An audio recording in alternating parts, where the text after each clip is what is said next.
از موقعی که مدرسه میرفت بچه بوده با هم بودیم و مثلا شوهر داشتم تو خونه پدر بودم، خودم 3-4 تا بچه داشتم. اون وقت 5-6 تا برادر خواهر اینا همشون راستش من زحمت میکشتم، من بزرگ کردم. اون وقت در رفتن مدرسه این داداشم خیلی صبور بود. مثلا موقعی که میخواست بره مدرسه کسی نمیفهمید چه لباس پوشیدنش، چه کفشش، چه غذا چای خوردنش، یا مثلا وسیله مدرسهش، اینا همه خودش درست میکرد و میرفت، هیچی نمیفهمید. ولی این ناصر پدر در میآورد تا وقتی میخواست بره مدرسه. این شلوغ بود، اون یادالله شلوغ بود، اینا شلوغ بودن، ولی اون کار به این کارو نداشت. کار خودش میکرد و میاد مدرسه و میامد، غذای حاضر بود میخورد، نبود سرش مینداخت پایین میرد. دو وعده بود اون موقع مدرسه ها. عصری که میامد مشغول درس خوندن خودش بود.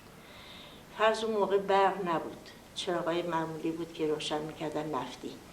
حال فرض مثلا کسی نبود تو خونه اون چراغ روشن کنه، میرفت توی کوچه زیر نور چراغ برق شروع میکرد به درس خوندن. حالا میخواست هوا سرد بشه، میخواست گرم بشه، شروع میکرد به درس خوندنش، حالا یا نوشتن یا خوندن.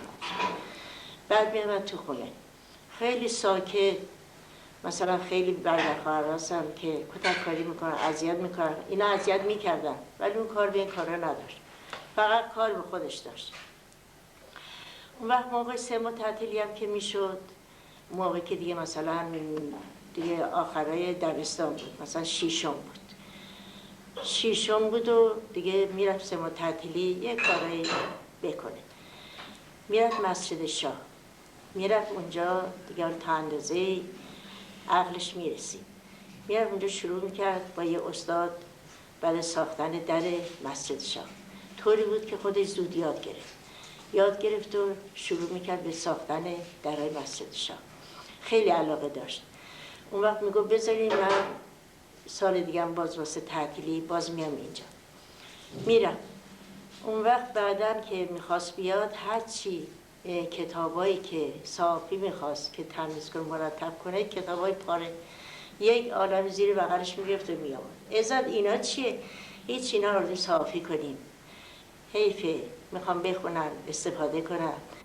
میآورد تا 9-10 شبم به اونا میرسید 3 ماه تعطیلیش، اونا رو می‌داشت.